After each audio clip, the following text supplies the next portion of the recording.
ನಮಸ್ತೆ ಎಲ್ಲರಿಗೂ.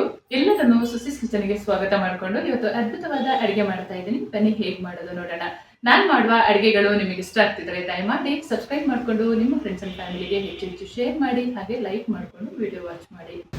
ಇವತ್ತು ನಾನು ನಮ್ಮ ಕೊಡಗಿನ ಕಪ್ಪು ಮಸಾಲೆ, ಮ್ಯಾಜಿಕ್ ಮಸಾಲೆ ಅಂತಲೇ ಹೇಳ್ಬೋದು, ನಮ್ಮ ಪೋರ್ಕಿಗೆ ಯೂಸ್ ಮಾಡುವಂತಹ ಮಸಾಲೆನ 2 kg ಪೋರ್ಕಿಗೆ ಎಷ್ಟು ಅಳತೆಯಲ್ಲಿ ಮಸಾಲೆ ಆ್ಯಡ್ ಮಾಡಬೇಕು ಅಂತ ಇವತ್ತು ನಾನು ತೋರಿಸ್ಕೊಡ್ತಾ ಇದ್ದೀನಿ.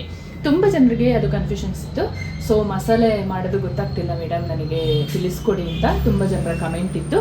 ಆ ಕಮೆಂಟಿಗೆ ಉತ್ತರ ಇವತ್ತು ನಿಮಗೆ ಸಿಗ್ತಾ ಇದೆ. ಇಲ್ಲಿ 2 kg ಪೋರ್ಕ್ ಅಳತೆಗೆ ಹೇಳ್ತಾ ಇರೋದು. ಜಾಸ್ತಿ ಮಾಡೋದನ್ನು ಕೂಡ ನನ್ನ ಚಾನಲಲ್ಲಿ ನಾನು ಪುಡಿ ಮಾಡಿ ಅಪ್ಲೋಡ್ ಮಾಡಿದ್ದೀನಿ. ಮತ್ತು ತುಂಬ ಜನರು ಕೂಡ ರಿಕ್ವೆಸ್ಟ್ ಇತ್ತು, ನಮಗೆ ಪುಡಿ ಕಳಿಸ್ಕೊಡ್ತೀರಾ ಅಂತ. ಇವಾಗ ಸದ್ಯಕ್ಕೆ ಇಲ್ಲ, ನೀವು ಕೂರ್ಗಿಗೆ ಯಾವಾಗಾದರೂ ವಿಸಿಟ್ ಮಾಡಿದಾಗ ನೀವು ಬೈ ಮಾಡ್ಬೋದು. ನಾನು ಮುಂದೊಂದು ದಿನಗಳಲ್ಲಿ ಅದನ್ನು ಕೂಡ ನಿಮಗೆ ಕೊಡುವಂಥ ಒಂದು ಕಾರ್ಯಕ್ರಮನ ಮಾಡ್ತೀನಿ. ಇವಾಗ ಮಸಾಲೆ ಹೇಗೆ ಮಾಡೋದು ಅಂತ ನೋಡ್ಕೊಳ್ಳೋಣ. ಕ್ವಾಂಟಿಟಿ ಇಂಪಾರ್ಟೆಂಟಾಗಿ ನೀವು ಗೊತ್ತಾಗಲಿಲ್ಲ ಅಂತ ಹೇಳಿದರೆ ನಾನು ಡಿಸ್ಕ್ರಿಪ್ಷನಲ್ಲಿ ಕೂಡ ಬರೆದಿರ್ತೀನಿ, ನೀವು ಅದನ್ನು ನೋಟ್ ಮಾಡ್ಕೊಳ್ಬೋದು. ಇಲ್ಲಿ 2 ಟೇಬಲ್ ಸ್ಪೂನಷ್ಟು ಧನಿಯಾ ಕಾಳನ್ನು ತೊಗೊಂಡಿದ್ದೀನಿ. ಇದನ್ನು ಫಸ್ಟಿಗೆ ಕಪ್ಪಾಗಿ ಹುರ್ಕೊಳ್ಬೇಕು. 1 ಚಮಚದಷ್ಟು ಸಾಸಿವೆ, 1 ಚಮಚದಷ್ಟು ಜೀರಿಗೆ, 1 ಚಮಚದಷ್ಟು ಒಳ್ಳೆಮೆಣಸು, ಇಲ್ಲಿ ಸ್ವಲ್ಪ ಒಂದು ಏಲಕ್ಕಿ, ಒಂದು 4 ಲವಂಗ, 1 ಇಂಚಷ್ಟು ಚಕ್ಕೆ, ಸ್ವಲ್ಪ ಒಂದು 1/4 ಟೇಬಲ್ ಸ್ಪೂನಷ್ಟು ಸೋಂಪು ಕಾಳನ್ನು ತೊಗೊಂಡಿದ್ದೀನಿ. ಮತ್ತು ಈ ಮೆಣಸು ನಿಮಗೆ ಗೊತ್ತಿರ್ಬೋದು, ಇದರ ಪರಿಚಯ. ಸೊ ಇದು ಗಾಂಧಾರಿ ಮೆಣಸಿದು. ಇದು ನಿಮಗೆ ಯಾರಿಗೆಲ್ಲ ಸಿಗುತ್ತೆ ನೀವು ಅದನ್ನು ತೊಗೊಳ್ಬೋದು. ನಮ್ಮ ಊರಲ್ಲಿ ಸಿಗುತ್ತೆ. ನನಗೆ ಹಸಿ ಮೆಣಸು ಇರಲಿಲ್ಲ ಗಾಂಧಾರಿದು, ನಾನು ಒಣಗಿಸಿಟ್ಕೊಳ್ತೀನಿ ಎನಿ ಟೈಮ್. ಒಂದು 10 ಗಾಂಧಾರಿ ಮೆಣಸನ್ನು ಸೇರಿಸ್ಕೊಳ್ತಾ ಇದ್ದೀನಿ. ಹಾಗೆ 1 ಪಲಾವೆಲನ ಈ ರೀತಿಯಲ್ಲಿ ಕಟ್ ಮಾಡಿ ಇಟ್ಕೊಂಡಿದ್ದೀನಿ. ಮತ್ತು ನೀವು ಕರಿಬೇವು ಸೊಪ್ಪನ್ನ ಒಣಗಿಸಿ ಕೂಡ ಹಾಕ್ಕೊಳ್ಬೋದು, ಅದು ತುಂಬಾ ಚೆನ್ನಾಗಾಗುತ್ತೆ ಮಸಾಲೆಯಲ್ಲಿ. ಇವಾಗ ಹುರ್ಕೊಳ್ಳೋಣ. ಧನಿಯಾ ಕಾಳನ್ನು ನಿಧಾನವಾಗಿ ಫ್ರೈ ಮಾಡ್ಕೊಳ್ಬೇಕು. ಒಮ್ಮೆಗೆ ಹೈ ಫ್ಲೇಮ್ ಇಟ್ಕೊಂಡು ಕಪ್ಪಾಗೋ ಥರ ಮಾಡ್ಕೊಳ್ಬೇಡಿ, ಅದು ಚೆನ್ನಾಗಾಗಲ್ಲ. ನಾವು ಏನು ಪೋರ್ಕ್ ಸಾಂಬಾರು ಮಾಡ್ತೀವಿ ಅದಷ್ಟು ಚೆನ್ನಾಗಾಗಲ್ಲ. ನಿಧಾನ ಉರಿಯಲ್ಲೇ ಅದು ಕಪ್ಪು ಕಲರ್ ಆಗಿ ಬರಬೇಕು. ಧನಿಯಾ ಕಾಳು ನೋಡಿ ಈ ಹದದಲ್ಲಿ ನಿಧಾನವಾಗಿ ಫ್ರೈ ಆಗ್ತಾ ಬರಬೇಕು. ನೋಡಿ ಈ ಹದದಲ್ಲಿ ಫ್ರೈ ಆಗಿದೆ. ಇಷ್ಟು ಕಪ್ಪಾದರೆ ಸಾಕು. ಕಾಳು ಮೆಣಸನ್ನು ಸೇರಿಸ್ಕೊಳ್ಳೋಣ, ಜೀರಿಗೆ ಸೇರಿಸ್ಕೊಳ್ಳೋಣ, ಸ್ಪೈಸಸ್ ಏಲಕ್ಕಿ, ಚಕ್ಕೆ, ಲವಂಗ ಮತ್ತು ಸೋಂಪು ಕಾಳು, ಗಾಂಧಾರಿ ಮೆಣಸು, ಸಾಸಿವೆ ಮಾತ್ರ ಇದು ಸ್ವಲ್ಪ ಫ್ರೈ ಆದ ಮೇಲೆ ಸೇರಿಸ್ಕೊಳ್ಳೋಣ. ಕೊನೆಯದಾಗಿ ಸಾಸಿವೆ ಹಾಕಿದರೆ ತುಂಬಾ ಚೆನ್ನಾಗಾಗುತ್ತೆ ಪೋರ್ಕಲ್ಲಿ. ಒಂದು 2 ಕಡ್ಡಿಯಷ್ಟು ಕರಿಬೇವು ಸೊಪ್ಪನ್ನು ಕೂಡ ಹಾಕ್ಕೊಂಡಿದ್ದೀನಿ. ಇದ್ರ ಜೊತೆಲೇ ಖಡಕ್ಕಾಗಿ ಫ್ರೈ ಮಾಡ್ಕೊಳ್ಬೇಕು. ಅದರಲ್ಲಿ ಮಸಾಲೆ ಎಲ್ಲ ಫ್ರೈ ಆಗುವಾಗ ಸಾಸಿವೆ ಸೇರಿಸ್ಕೊಳ್ಳೋಣ. ಒಂದು 2 ನಿಮಿಷದಲ್ಲೆಲ್ಲ ಮಸಾಲೆ ರೆಡಿ ಮಾಡ್ಕೊಳ್ಬೋದು. ಇದು ತಣ್ಣಗಾದ್ಮೇಲೆ ತರಿಯಾಗಿ ಪುಡಿ ಮಾಡ್ಕೊಳ್ಬೇಕು, ಜಾಸ್ತಿ ನೈಸಾಗಿ ಮಾಡ್ಕೊಳ್ಬಾರ್ದು. ನಾನು ಮತ್ತೊಮ್ಮೆ ಹೇಳ್ತಾ ಇದ್ದೀನಿ, ಇದು 2 kgಗೆ ಮಾತ್ರ ಅಳತೆ. 2 kgಷ್ಟು ಪೋರ್ಕ್ನ ಕಟ್ ಮಾಡಿಸ್ಕೊಂಡು ತೊಗೊಂಡು ಬಂದಿದ್ದೀವಿ. ಈ ಥರ ಪೋರ್ಕ್ ತರುವಾಗ ಸ್ವಲ್ಪ ಈ ತುಪ್ಪದ ಭಾಗನ ಕಡಿಮೆ ಮಾಡಿ ಮಾಂಸನೇ ತೊಗೊಳ್ಬೇಕು, ಆವಾಗ ಚೆನ್ನಾಗಾಗುತ್ತೆ. ಈ ತುಪ್ಪದ ಭಾಗ ಇದ್ದರೆ ಅದನ್ನು ಫ್ರೈ ಮಾಡಿ ಮತ್ತೆ ಹಾಕ್ಕೊಳ್ಬೋದು. ಸ್ವಲ್ಪ ತುಪ್ಪ ತೆಗೆದು ಆಮೇಲಿಂದ ಇದ್ರ ಜೊತೆ ಕರಿಗೆ ಹಾಕ್ಕೊಂಡ್ರೆ ತುಂಬಾ ಚೆನ್ನಾಗಾಗುತ್ತೆ. ಇದಕ್ಕೆ ಸ್ವಲ್ಪ ಮಸಾಲೆ ಹಾಕಿ ಒಂದು 1 hour ಇಡೋಣ, ಆವಾಗ ತುಂಬಾ ಚೆನ್ನಾಗಾಗುತ್ತೆ. ರುಚಿಗೆ ತಕ್ಕಷ್ಟು ಕಲ್ಲುಪ್ಪನ್ನು ಸೇರಿಸ್ಕೊಳ್ತಾ ಇದ್ದೀನಿ. ಖಾರದ ಪುಡಿಯನ್ನು 1 ಚಮಚದಷ್ಟು ಸೇರಿಸ್ಕೊಳ್ತಾ ಇದ್ದೀನಿ, ಯಾಕೆಂದರೆ ಹಸಿ ಮೆಣಸಿನಕಾಯಿ ಮತ್ತು ಗಾಂಧಾರಿ ಮೆಣಸನ್ನು ಸೇರಿಸಿರೋದ್ರಿಂದ ಸ್ವಲ್ಪ ನೋಡಿಕೊಂಡು ಸೇರಿಸ್ಕೊಳ್ಬೇಕು. ಹಾಗೆ 1 ಚಮಚದಷ್ಟು ಹಳದಿ ಪೌಡ್ರನ್ನ ಸೇರಿಸ್ಕೊಂಡು ನೀಟಾಗಿ ಮಿಕ್ಸ್ ಮಾಡ್ಕೊಳ್ಳೋಣ.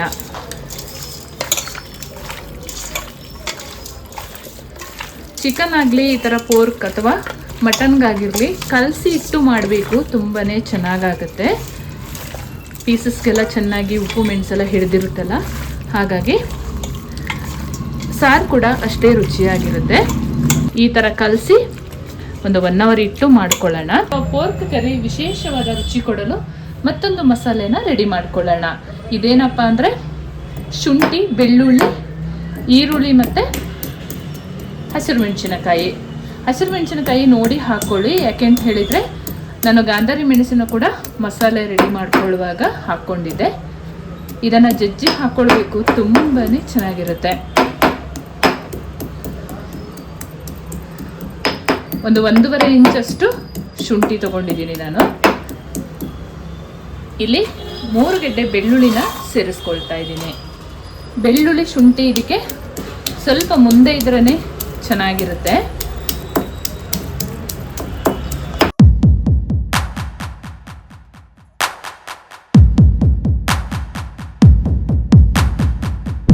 ಒಂದು 8 ಹಸಿರು ಮೆಣಸಿನಕಾಯಿಯನ್ನು ಮಧ್ಯಕ್ಕೊಂದು ಸೀಳಿ ಹಾಕ್ಕೊಂಡಿದ್ದೀನಿ.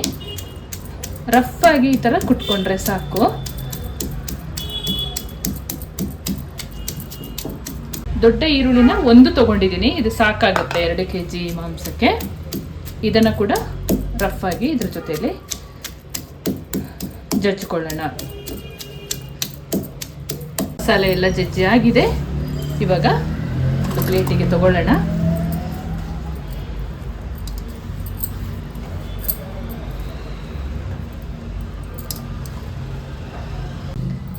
ಕಲಸಿಟ್ಟು 1 hour ಆಗಿದೆ.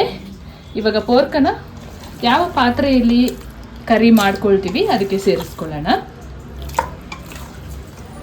ನೀರೆಂತ ಹಾಕೋದು ಬೇಡ, ಈ ಕಲಸಿದ ನೀರಲ್ಲೇ ಚೆನ್ನಾಗಿ ಬೇಯಬೇಕು. ಆಮೇಲಿಂದ ಬೆಂದಿಲ್ಲ ಅಂತ ಹೇಳುವಾಗ ನೀರು ಸೇರಿಸ್ಕೊಂಡ್ರೆ ಆಯಿತು. ಒಲೆ ಮೇಲೆ ಇಟ್ಟು ಮುಚ್ಚಿ ಬೇಯಿಸ್ಕೊಳ್ಳೋಣ. ಪೋರ್ಕ್ ನೋಡಿ ನೀರೆಲ್ಲ ಬತ್ತಿ ಚೆನ್ನಾಗಿ ಬೆಂದಿದೆ. ಇವಾಗ ಇದನ್ನು ಚೆಕ್ ಮಾಡ್ಕೋಬೇಕು, ಇನ್ನು ಸ್ವಲ್ಪ ನೀರಿದೆ. ಬೇಕಿದ್ರೆ ಇನ್ನು ಸ್ವಲ್ಪ ನೀರನ್ನು ಆ್ಯಡ್ ಮಾಡ್ಕೊಳ್ಬೋದು. ಪೋರ್ಕ್ ಮಾತ್ರ 1 hour ನೀಟಾಗಿ ಬೇಯಬೇಕು, ಹಾಗೆ ಹಸಿ ಬಿಸಿ ಮಾಡಲೇಬಾರ್ದು. ಎಷ್ಟು ನೀಟಾಗಿ ಬೇಯಿಸ್ಕೊಳ್ತೀವಿ ಅಷ್ಟು ಒಳ್ಳೆಯದಾಗುತ್ತೆ ಪೋರ್ಕನ್ನು ಮಾತ್ರ. ನಾನೊಂದು ಅರ್ಧ ಗ್ಲಾಸಷ್ಟು ನೀರು ಸೇರಿಸ್ಕೊಳ್ತಾ ಇದ್ದೀನಿ. ಒಂದು ಅರ್ಧ ಪೋರ್ಕ್ ಬೆಂದಾಗ ನಾವು ಜಜ್ಜಿ ಇಟ್ಟ ಮಸಾಲೆನ ಸೇರಿಸ್ಕೊಳ್ಳೋಣ. ನೀಟಾಗಿ ಒಮ್ಮೆ ಮಿಕ್ಸ್ ಮಾಡ್ಕೊಳ್ಳೋಣ.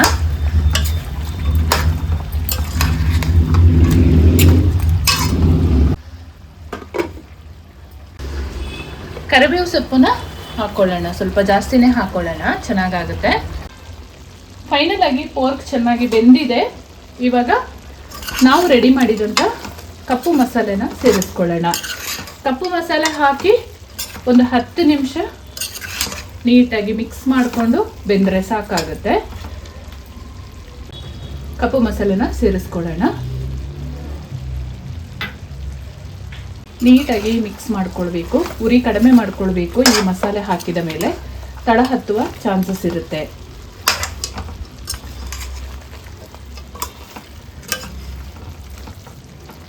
ನಾವು ತಗೊಂಡಿರುವಂಥ ಪೋರ್ಕ್ ನೋಡಿ ಸ್ವಲ್ಪನೂ ಆಯಿಲ್ ಬಿಟ್ಟಿಲ್ಲ.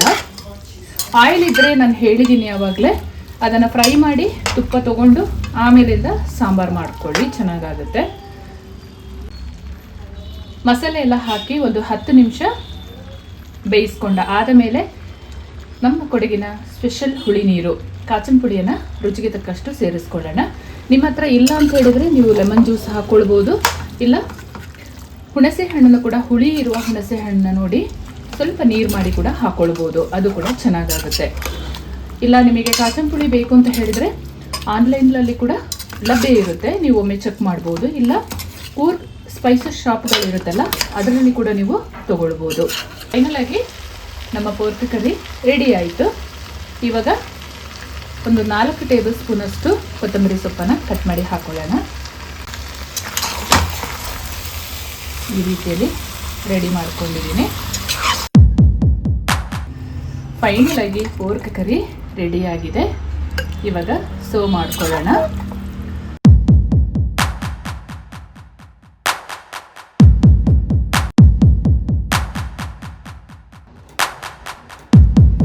ಫೈನಲ್ ಆಗಿ ನಮ್ಮ ಪೋರ್ಕ್ ಕರಿ ಟೈಲ್ ಪೊದಿಗೆ ರೆಡಿ ಆಗಿದೆ. ಎಲ್ಲ ಥರದ ರೆಸಿಪಿನೂ ಮಾಡಿ ಅಪ್ಲೋಡ್ ಮಾಡಿದ್ದೀನಿ. ಪೋರ್ಕ್ ಫ್ರೈ ಆಗಿರ್ಬೋದು, ಪೋರ್ಕ್ ಪೆಪ್ಪರ್ ಫ್ರೈ ಆಗಿರ್ಬೋದು, ಸಲಾಡ್ ಆಗಿರ್ಬೋದು, ಚೂಡಲ್ಸ್ ಆಗಿರ್ಬೋದು, ಪೋರ್ಕ್ ಕರಿ ಆಗಿರ್ಬೋದು, ಎಲ್ಲವನ್ನು ಅಪ್ಲೋಡ್ ಮಾಡಿದ್ದೀನಿ. ಒಮ್ಮೆ ಚೆಕ್ ಮಾಡಿ. ನನ್ನ ಚಾನಲ್ಗೆ ವಿಸಿಟ್ ಮಾಡಿ, ಹಾಗೆ ನಿಮ್ಮ ಫ್ರೆಂಡ್ಸ್ ಆ್ಯಂಡ್ ಫ್ಯಾಮಿಲಿಗೆ ಹೆಚ್ಚೆಚ್ಚು ಶೇರ್ ಮಾಡಿ. ಎಲ್ಲರಿಗೂ ಕೈಲ ಮುಹೂರ್ತ ಹಬ್ಬದ ಶುಭಾಶಯ ಬಯಸ್ತಾ ಇದ್ದೀನಿ ಈ ವಿಡಿಯೋ ಮೂಲಕ. ಹಾಗೆ ಮುಂದೆ ಅದ್ಭುತವಾದ ಹೊಸ ರೆಸಿಪಿಯೊಂದಿಗೆ ನಿಮ್ಮನ್ನು ಭೇಟಿ ಮಾಡ್ತೀನಿ. ಅಲ್ಲಿವರೆಗೂ ತುಂಬ ಹೃದಯದ ಧನ್ಯವಾದಗಳು.